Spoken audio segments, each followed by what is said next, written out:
ചോദ്യം വായിക്കുക. ചതുരാകൃതിയിലുള്ള ഒരു പുരയിടത്തിന് 50 മീറ്റർ നീളമുണ്ട്. പരപ്പളവ് 1500 മീറ്റർ സ്ക്വയർ ആയാൽ പുരയിടത്തിന് ചുറ്റും കിട്ടുന്ന വേലിയുടെ നീളം എത്ര?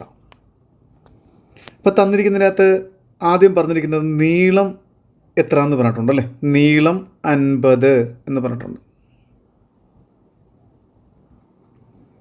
പിന്നീട് പറഞ്ഞിരിക്കുന്നത് പരപ്പളവ് എന്ന് വെച്ചാൽ വിസ്തീർണം അഥവാ ഏരിയ എന്ന് പറയുന്ന ആളാണ്. ഏരിയ അതാണ് എത്ര? 1500 എന്ന് തന്നിരിക്കുന്നു. ഒരു ചതുരത്തിൻ്റെ പരപ്പളവ്, അത് വിസ്തീർണം, ഏരിയ എന്നൊക്കെ പറയുന്ന അതിൻ്റെ ഇക്വേഷൻ എന്താണ്? പരപ്പളവിൻ്റെ ഇക്വേഷൻ L ഇൻറ്റു ബി. അപ്പം L ഇൻറ്റു ബി ആണ് നമുക്ക് തന്നിരിക്കുന്ന 1500 എന്ന് പറയുന്നത്. ഇതിൽ L എന്ന് പറയുന്ന ആൾ നമുക്ക് ഓൾറെഡി തന്നിട്ടുണ്ട്. എത്രയാണ്? 50. അപ്പോൾ അവിടെ Lന് പകരം 50 എന്ന് കൊടുക്കണം.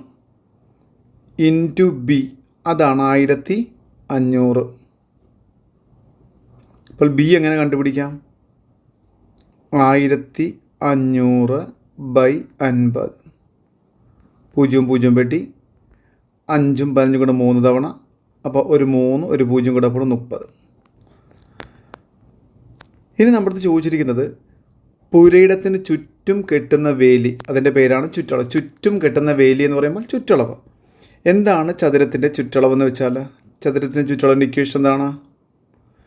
2 ഇൻറ്റു L പ്ലസ് ബി